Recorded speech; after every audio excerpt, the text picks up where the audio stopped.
Em nosso estudo de hoje, a lição 34 do livro Rumo Certo tem por título Escândalo e Nós.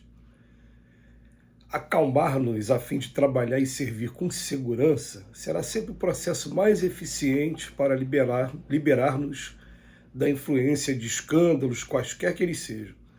Não poucas vezes demoramos-nos acalentando mágoas e condenações contra nós mesmos, das quais costumávamos sair desolados ou deprimidos, aumentando a incapacidade própria para qualquer reajuste. Teremos errado? Reconheçamos. Lamentar-nos, porém, indefinidamente seria o mesmo que segregar-nos do remorso, não só improdutivo, mas destrutivo também, porquanto comunicaríamos o fogo de nossas próprias inquietações aos entes que mais amamos. Importante aceitar nossas culpas, mas desaconselhável acomodar-nos voluptuosamente com elas, sem a mínima diligência para extinguir os desastrosos resultados. Queixar-se alguém de si próprio uma, duas, três vezes, quanto às dívidas e aos defeitos de que se lhe onere o caminho, será claramente compreensível, mas lastimar-se todos os dias e acusar-se em todas as circunstâncias, sem qualquer esforço para melhorar de situação, pode transformar-se em atitude compulsiva, gerando enfermidade e perturbação. Esterilidade em qualquer setor será invariavelmente esterilidade. Recordemos a lição viva e constante do livre-arbítrio a conclamar-nos ao próprio burilamento e utilizemos o empréstimo das horas que nos é concedido, nos recursos em mão, comandando as oportunidades que o tempo nos faculte para empreender as renovações de que sejamos carecedores. Somos espíritos eternos. E conquanto nos caiba o dever de aproveitar as experiências do passado, no que evidencie de útil, e de preparar o futuro para que o destino se nos faça mais elevado, lembremos-nos de que somos chamados nas áreas do agora a viver um dia de cada vez. Erros teremos perpetrado inúmeros, débitos temos-los ainda enormes. Entretanto, se soubermos empregar com critério e equilíbrio os instrumentos de que dispomos, não há tempo a desperdiçar com lamentos inúteis, de vez que, quanto mais quisermos aprender e trabalhar, compreender e servir, mais alto e mais belo se nos fará o caminho na direção da vida melhor.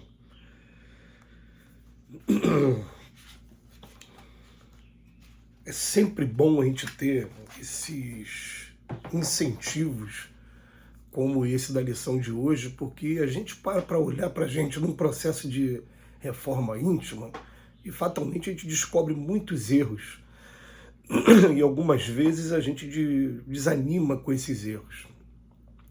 Mas nas palavras de um espírito amigo, quando a gente começa a estudar o livro dos espíritos e que vai entrar na parte de penas e gozos futuros, tem um momento que se diz ali que quando se está no mundo espiritual, você se sente 1000 vezes mais forte do que quando está aqui na Terra. Alegria 1000 vezes deve ser espetacular. Agora, depressão 1000 vezes deve ser... não tem nem palavras para descrever. Então, o que acontece? A gente tem que aprender uma coisa. O erro, ele ainda está enraizado em muitos de nós. Quando a gente descobre que está errado, vem em primeiro lugar o arrependimento. Depois que veio o arrependimento, vai ter um momentozinho de expiação sempre. As consequências do erro que você praticou. Mas eu tenho que começar a pensar na reparação, porque é a reparação que vai me dar a liberdade. E nesse caminho da reparação, não vai ter nem aquele muito tempo se lamentando o erro, que é isso, como o Emmanuel falou. Esterilidade, seja em quanto tempo for, se chama esterilidade, atrapalha a gente. Eu sonho com um dia de eu sentar com meus amigos lá no plano espiritual, falar, pô, fiz essa lambança aqui, eu fiz isso aqui de errado, como é que eu faço para consertar isso? Me ajuda. E eles vão me incentivar nesse ponto, tenho certeza, porque o que se quer é isso, é a vontade de melhorar. Agora, quando a pessoa fica estagnada o tempo todo, só lamentando o tempo que perdeu, a maneira como a coisa aconteceu, isso é muito destrutivo e é muito nocivo, e é isso até que em alguns momentos a gente vai perceber nas palavras do próprio Cristo e dos espíritos superiores. É morte eterna. Quer dizer, você está vivo, está do outro lado, mas está vivendo em estado de morte, mesmo estando lá do outro lado. Eu me lembro até do livro Nosso Lar, né? Muitos espíritos em tratamento, muitas alas, muitos espíritos internados. E o André Luiz diz que via aquelas camas, chegava perto, e quando chegava perto estava a pessoa mergulhada em pesadelos, quer dizer, os pesadelos com os erros que cometeu. E é sobre isso que o Emmanuel está falando com a gente. A gente levanta a cabeça e vamos para frente para o alto. Tem que ser assim. E mais ainda, a gente agora vive um momento até muito especial, porque quando a gente começa a fazer esse trabalho de autoconhecimento, todo santo dia, a consciência começa a acusar e nos ajudar bastante, a acusar onde estão os erros. A gente interroga a consciência e ela mostra pra gente, mostrou pra gente, a gente liga o alerta, a gente procura entender por que a gente ainda erra nisso, por que o meu instinto de conservação ainda age dessa maneira, por que eu me defendo dessa maneira. A gente procura entender e a partir desse entendimento a gente procura trabalhar, porque é somente trabalhando mesmo que a gente vai conseguir vencer essas nossas dificuldades. E uma outra coisa também que os espíritos sugerem, os espíritos principalmente como a Joana de Ângeles e como Hamed, fala, vamos aprender a respeitar a etapa evolutiva em que a gente se encontra, mas aprender a não se acomodar com os erros que a gente está tendo. Então vai ter alguma coisa também que a gente vai querer mudar de uma hora para outra e vai ver que não é tão fácil assim, porque está muito enraizado na gente, está aqui compondo o acervo patrimonial que a gente tem e que chama de instinto. Ainda está instintivo na gente algumas práticas. Então, isso só vai ser mudado com o conjunto de hábitos adquiridos, que diz lá Allan Kardec na Lei do Trabalho. Quando a gente conseguir olhar para a gente, cada um de nós, e conseguir mudar esse comportamento aos pouquinhos, sem cobrar síndrome de perfeição imediata, como diz um amigo, né? Fazendo as coisas ali, ó, eu tenho que parar para pensar, cada dia eu tenho o dever de me cobrar ser um pouquinho melhor do que no dia anterior.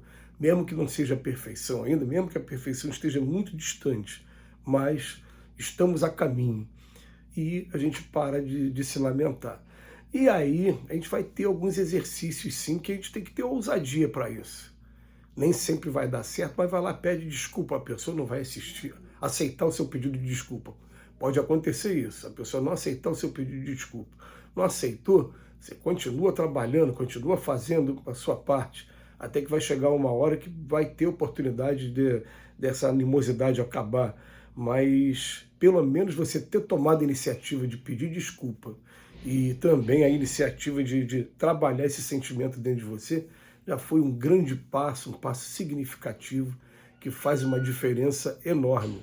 Então a gente precisa, na verdade, trabalhar a coragem de modificar as coisas dentro da gente. Agora, você realmente ficar parado, ficar estagnado, traz muitos problemas para a gente enquanto a gente está aqui e traz muitos problemas enquanto a gente está também no mundo espiritual. Vamos refletir sobre isso, vamos colocar a cabeça no travesseiro e vamos pensar assim, por que eu fiz isso? Eu quero, em primeiro lugar, não ter que fazer mais isso. Eu tenho que aprender a ouvir e ficar quieto. Eu tenho que aprender a não trazer essa mágoa para dentro de mim, porque agora eu estou usando a minha inteligência e sei que a mágoa me faz mal. Eu tenho que aprender a não entrar nesse vício, porque esse vício está acabando com a minha vida. Cada um vai fazer a sua análise aí. A gente vai ficar pensando assim, eu tenho que me modificar. Se não for totalmente, 100%, através da abnegação, como diz no Livro dos Espíritos, vai sendo aos pouquinho, um passinho de cada vez, mas eu preciso ter mudança na minha vida. Até porque essa mudança, se ela não vier, ela aos poucos ela vai me levar também fatalmente ao caminho da depressão, que é o mal do século, é a doença da moda e é o que está fazendo muito estrago, inclusive levando muitas pessoas à prática do suicídio. E isso, na visão do espírita, não pode nunca bater na nossa porta. Que Jesus nos abençoe hoje e sempre.